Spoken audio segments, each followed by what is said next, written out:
25টি গুরুত্বপূর্ণ বাংলা বাগধারার তালিকা। ১. অকুল পাথার। অর্থ ভীষণ বিপদ। বাক্য পরীক্ষা চলে এলো অথচ সিলেবাস শেষ হল না, আমি তো এখন অকুল পাথারে পড়লাম। ২. অগাধ জলের মাছ। অর্থ খুব চালাক বা সুচতুর ব্যক্তি। বাক্য সুমিতকে যতটা সহজ সরল ভাবছ ও কিন্তু তা নয়, ও আসলে অগাধ জলের মাছ। ৩. অমাবস্যার চাঁদ। অর্থ দুর্লভ বস্তু যা সহজে দেখা যায় না। বাক্য চাকরিটা পাওয়ার পর থেকে তুমি তো ভাই অমাবস্যার চাঁদ হয়ে গেলে, দেখাই পাওয়া যায় না। ৪. আকাশ কুসুম। অর্থ অসম্ভব কল্পনা বা অবাস্তব ভাবনা। বাক্য পড়াশোনা না করে পরীক্ষায় প্রথম হওয়ার আশা করাটা আকাশ কুসুম ভাবনার মতোই। ৫. আষাঢ়ে গল্প।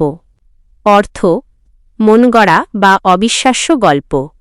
বাক্য তোমার এই আষাঢ়ে গল্প বন্ধ করো, আসল ঘটনাটা কি তা বুঝিয়ে বলো। ৬. ইঁদুর কপালে। অর্থ অত্যন্ত মন্দ ভাগ্য বা দুর্ভাগ্য। বাক্য সুজয় এমন ইঁদুর কপালে যে ইন্টারভিউয়ের দিনই ওর ট্রেনটা লেট হয়ে গেল। ৭. উড়ো চিঠি। অর্থ বেনামি পত্র। বাক্য আজকাল অফিসে বসের নামে প্রচুর উড়ো চিঠি আসছে। ৮. একাদশে বৃহস্পতি। অর্থ সৌভাগ্যের বিষয় বা দারুণ সময়।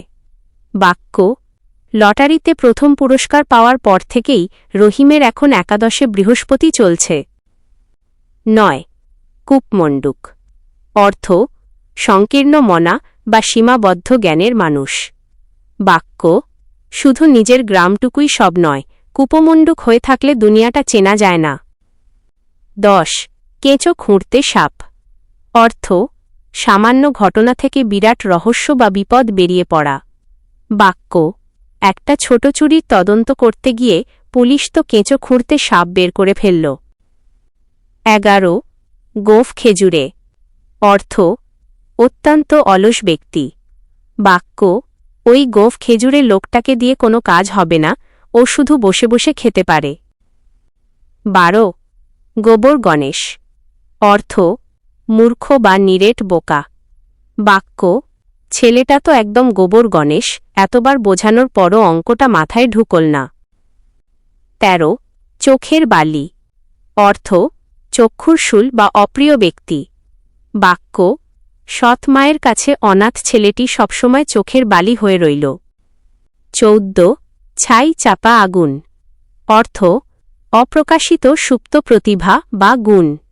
বাক্য গ্রামের ওই দরিদ্র ছেলেটির গানের গলা আসলে ছাই চাপা আগুন, সুযোগ পেলে ও অনেক বড় হবে। ১৫. তাসের ঘর। অর্থ ক্ষণস্থায়ী বস্তু যা সহজে ভেঙে যায়। বাক্য অসততার ওপর গড়ে ওঠা যে কোনো সাম্রাজ্য তাসের ঘরের মতোই ভেঙে পড়ে। ১৬. তীর্থের কাক। অর্থ অধীর আগ্রহে প্রতীক্ষাকারী। বাক্য পরীক্ষার রেজাল্টের জন্য ছাত্রছাত্রীরা তীর্থের কাকের মতো অপেক্ষা করছে। ১৭. দুধের মাছি। অর্থ সুসময়ের বন্ধু যারা বিপদে পাশে থাকে না। বাক্য তোমার টাকা আছে বলে অনেক বন্ধু পাচ্ছ, মনে রেখো এরা সবাই দুধের মাছি। ১৮. নড়বড়ে অবতার। অর্থ দুর্বল বা অক্ষম ব্যক্তি। বাক্য ওনার মতো নড়বড়ে অবতারকে এত বড় দায়িত্ব দেওয়া একদম ঠিক হয়নি। ১৯. পালের গোদা। অর্থ দলের দলনেতা বা সর্দার। বাক্য পুলিশ আসল চোরকে ধরতে পারেনি, তবে পালের গোদাকে ঠিকই ধরে ফেলেছে। ২০. বিড়াল তপস্বী। অর্থ ভণ্ড সাধু বা কপট ব্যক্তি। বাক্য সমাজে কিছু মানুষ আছে যারা বাইরে ভালো কিন্তু ভেতরে বিড়াল তপস্বী, এদের থেকে দূরে থেকো। ২১. ভরাডুবি। অর্থ চরম সর্বনাশ বা বড় ক্ষতি। বাক্য ব্যবসায় মন্দা চলায় রীতা দেবীর সংসারে একবারে ভরাডুবি হল। ২২. মগের মুল্লুক। অর্থ অরাজক দেশ বা নিয়মকানুনহীন জায়গা। বাক্য যখন খুশি আসছ আর যা খুশি করছ, এটা কি মগের মুল্লুক পেয়েছ নাকি? 23 যক্ষের ধন। অর্থ কৃপণের ধন বা অতি যত্নে আগলে রাখা সম্পত্তি। বাক্য বুড়ো দাদু তার জমানো টাকাগুলো যক্ষের ধনের মতো আগলে রেখেছেন। 24 রাবণের চিতা। অর্থ চির অশান্তি যা কখনো নেভে না। বাক্য দুই ভাইও ঝগড়ার জেরে পুরো পরিবারে রাবণের চিতা জ্বলছে।